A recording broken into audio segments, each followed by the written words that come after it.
Hello everyone.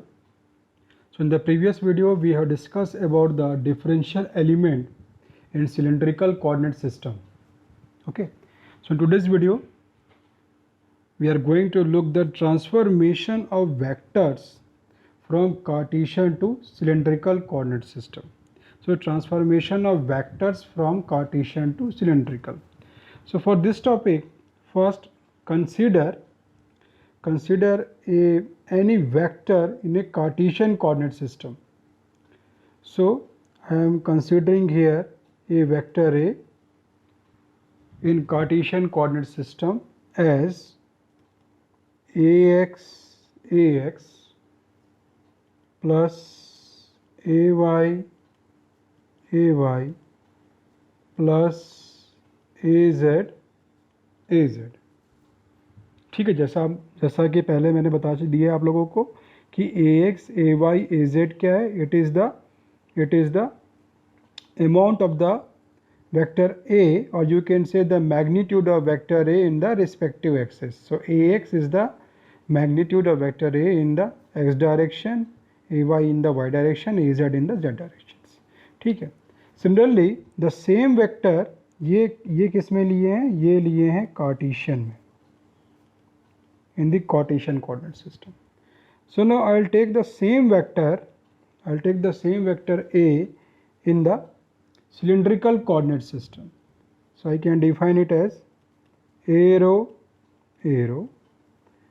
plus a phi plus az. ये किस में हो गया, ये हो गया cylindrical coordinate system में. ठीक है, सिमेट्री को मैंने डिफाइन कर दिया है. Now find the transformation. We can get these quantities by the dot product, as I can say here, by dot product. It is known that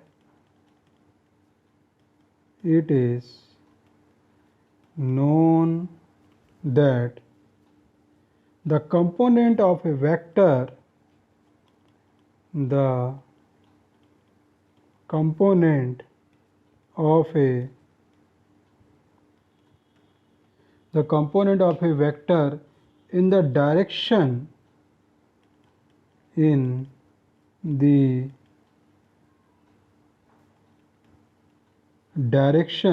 of any unit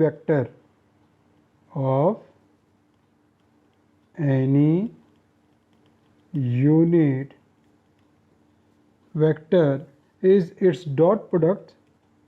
is its dot product with the unit vector, with that unit vector.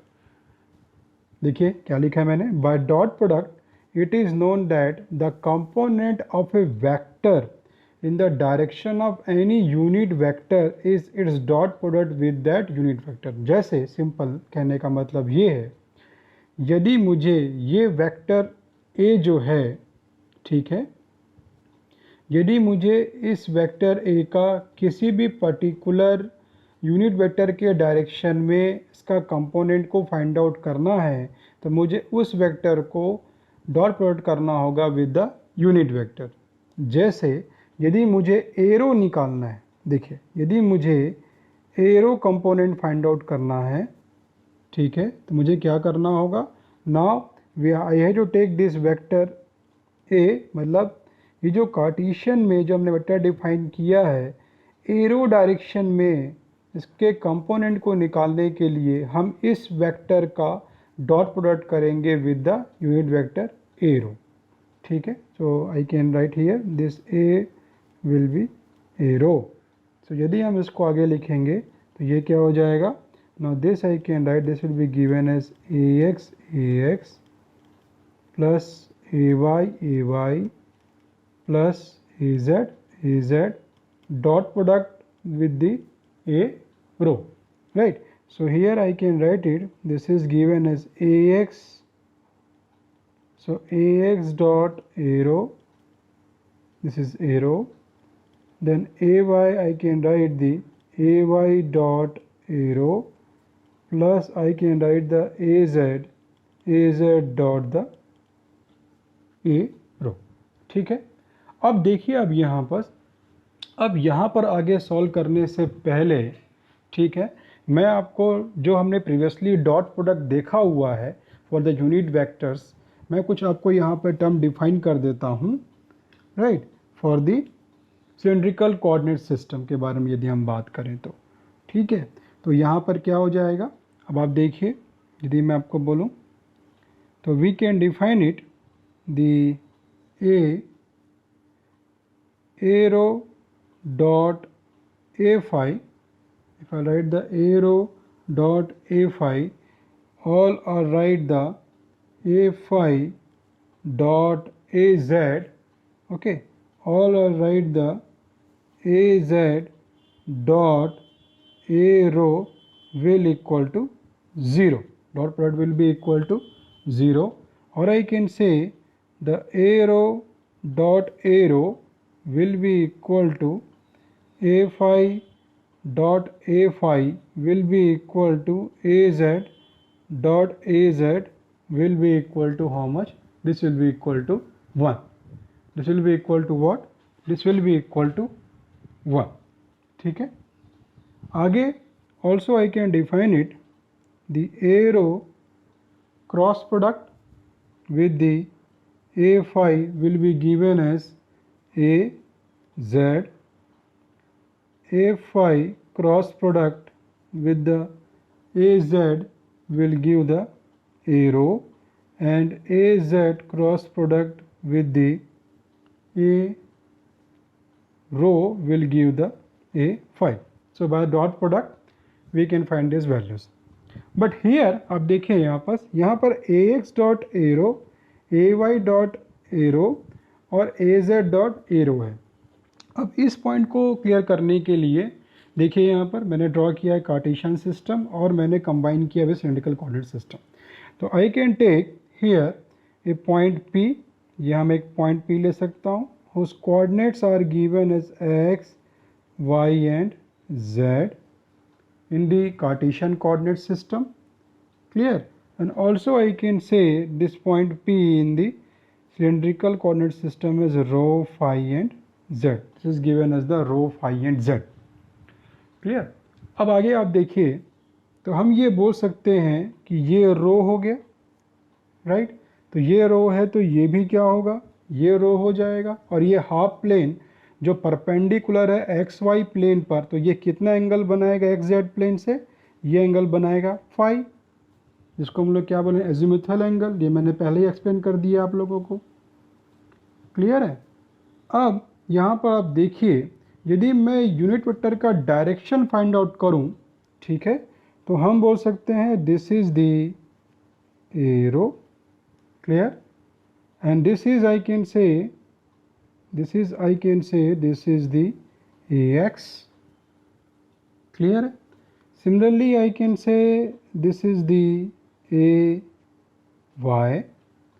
so I can say the ay, clear, and I can say this is the a phi, I can say this is the a phi, clear है, ठीक है। जैसा हमको मालूम है ax and ay will mutually perpendicular to each other, clear, this will be mutually perpendicular to each other, so this will give angle is how much, this will give angle of 90 degree, clear, and this ax and arrow if we are talking about here, so we can say ax कहाँ पर आएगा in the x direction, और a phi हमारा कहाँ पर आएगा, a phi भी हमारा क्या रहेगा in the same of the, तो what is the angle between the ax and the arrow, this is the phi, so we can say this is the angle is how much, this is the angle is how much,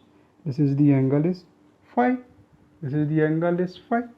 So this, so if we talk about here, so how much will be this, how much will be this. So this is the 90, this is 5.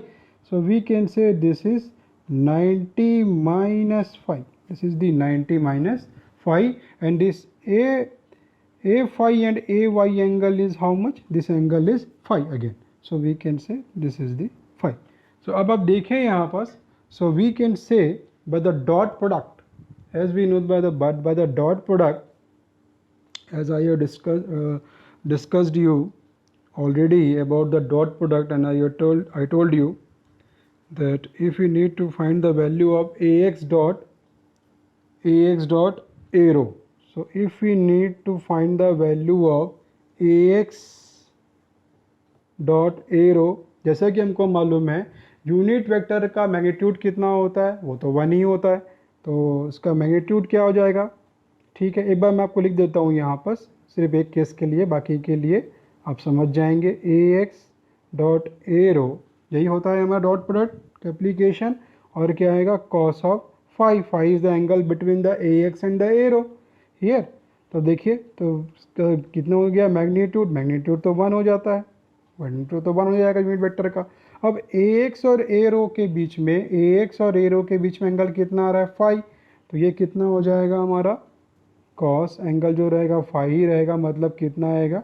ये आएगा cos of phi। Clear?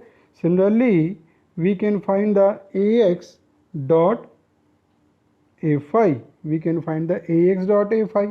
Clear है? तो यदि हम यहाँ पर बात करें तो यहाँ पर भी सेम क्या आएगा? ax dot a phi and this become how much? अब देखिए, अब x और y के बीच का एंगल कितना आएगा? x और y के बीच का एंगल, x और phi के बीच का एंगल हम देखेंगे तो ये ax है और ये a phi है, तो ये 90 और ये phi, टोटल कितना आएगा? 90 plus phi। So we can write this is given the cos of 90 plus 5, cos of 90 plus 5। तो अगेन मैग्नीट्यूड कितना हो जाएगा? 1, और cos 90 प्लस 5 क्या देगा? माइनस ऑफ साइन 5, तो ये कितना बन जाएगा? Minus of sine 5।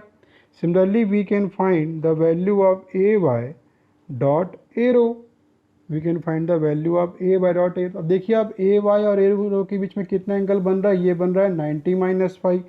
तो again we can say A Y dot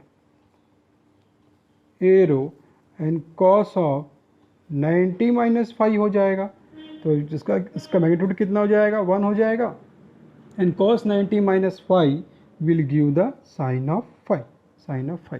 Next we can find the ay dot, next we can find the ay dot, this will be given as ay dot, this will be given as, we can take ay dot a phi, so this will be given as the ay dot a phi। अब देखिए ay और a phi के बीच में angle कितना बनेगा? वो तो बनेगा phi, वो तो हमारा एंगल phi ही बनेगा। क्लियर है? तो कितना बनेगा एंगल हमारा? वो एंगल हमारा phi ही बनेगा, वो नहीं बदलेगा। तो यहाँ पर से यदि हम देखें तो उसका रिजल्टेंट क्या आ जाएगा? रिजल्टेंट आ जाएगा cos ऑफ phi, रिजल्टेंट कितना आ जाएगा? cos ऑफ phi आ जाएगा।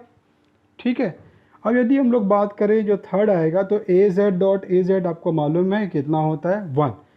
ठीक है, तो यदि हम लोग, जैसे आपको बताऊँ मैं यहाँ पर देखेंगे आप, तो A Z dot arrow, A Z dot A phi, दोनों की वैल्यू कितनी हो जाएगी? 0, और A Z dot A Z क्या हो जाएगा? इसकी वैल्यू 1 हो जाएगी। ठीक है, तो इस प्रकार से हम इसको कन्वर्ट कर सकते हैं, इसकी वैल्यू हम पुट कर सकते हैं। ठीक है, तो यदि मैं एक टेबल के बारे में आपको यहाँ पर ड्रॉ करूँ जो बहुत इम्पॉर्टेंट है, talking about the one table, तो आप देखेंगे यहाँ पर कि if I right here, this is the arrow, this is the A phi, and this is the a z, this is the arrow, this is the a phi, this is the a z, and I can say here that this is the ax, this is the ay, and this is the az। Clear है? तभी आप देखिए, तो ax dot arrow, तो ax dot arrow कितना? cos phi हो जाएगा। So we can say this is the cos of phi, right. ax dot A phi, तो ax डॉट ए फाई कितना होगा माइनस ऑफ साइन फाई, तो ये हो गया minus of sine phi. And ax dot A Z, तो हमको मालूम है ax डॉट ए जेड कितना होगा 0, ये कितना हो जाएगा, ये हो जाएगा 0। Similarly we can side the A Y dot arrow, तो ए वाई डॉट एरो कितना हो गया साइन फाई, तो ये हो जाएगा sine phi. And A Y dot A phi कितना है, A Y dot A phi कितना कॉस ऑफ फाई, तो ये हो जाएगा कॉस फाई। क्लियर। और A Y dot A Z कितना होगा, this will be 0। So next we can say A Z dot arrow कितना होगा, देखिए यहाँ पर ए जेड डॉट एरो कितना हो जाएगा, this will be 0, this will be 0। And A Z dot A phi कितना होगा, A Z dot A phi कितना होगा, ये भी कितना होगा 0। क्लियर है। And A Z dot A Z कितना होगा, this will be 1, this will be 1। Clear है। So this table, so if I'll draw this one as in a table format, if I'll draw this one as in a table format, so this table is very important for the transformation from Cartesian to cylindrical. ये आपको एक प्रकार से याद होना चाहिए, तो आप बहुत ही फास्ट वे पे न्यूमेरिकल सॉल्व कर लेंगे। ठीक है। तो यदि इस प्रकार से हम ट्रांसफॉर्मेशन कर सकते हैं कार्टेशियन का सिलेंड्रिकल सिस्टम में, कुछ नहीं करना। यदि मुझे इसकी डायरेक्ट वैल्यू निकालनी है तो आप क्या करिए, यहाँ पर जो हमारा वैल्यू दिया हुआ है उसको आप पुट कर दीजिए, तो हमारा एरो निकल जाएगा। इसकी वैल्यू कितनी निकलेगी, ए एक्स डॉट एरो की वैल्यू कितनी है कॉस ऑफ फाई, तो ये हो जाएगा A X cos phi plus आप देखिए ए वाई डॉट एरो कितना हो गया, A Y dot arrow sine phi हो जाएगा, तो ये कितना हो गया ए वाई साइन फाई। और लास्ट क्या आएगा हमारा ए जेड डॉट एरो, तो ए जेड डॉट एरो कितना होगा 0, तो हमारा आंसर कितना आएगा एरो के लिए, this is given as the A X cos of phi plus A Y sine of phi. Clear. इसी प्रकार से हम ए फाई भी निकाल सकते हैं, तो ए इंटू ए फाई करना होगा, और इसी प्रकार से हम ए जेड भी निकाल सकते हैं। उसके लिए हमें वेक्टर ए इंटू क्या करना पड़ेगा, रो फाई जेड, तो इसका क्या करना पड़ेगा, ए जेड करना पड़ेगा। सेम यही प्रोसीजर करना पड़ेगा, सॉल्व करेंगे हमारा कंप्लीट आ जाएगा। ठीक है। This topic is again very important for numerical. जब मैं कोई न्यूमेरिकल लूँगा तो कैसे उसको ट्रांसफॉर्मेशन करेंगे हम न्यूमेरिकल में फास्ट वे में, I will tell you this whole things on that particular problem. ठीक है। तो आई होप कि आपको ये समझ में आया होगा। ये बहुत इंपॉर्टेंट है, खासकर ये टेबल बहुत इंपॉर्टेंट है, इसको आपको याद करना होगा for the numerical. Thank you.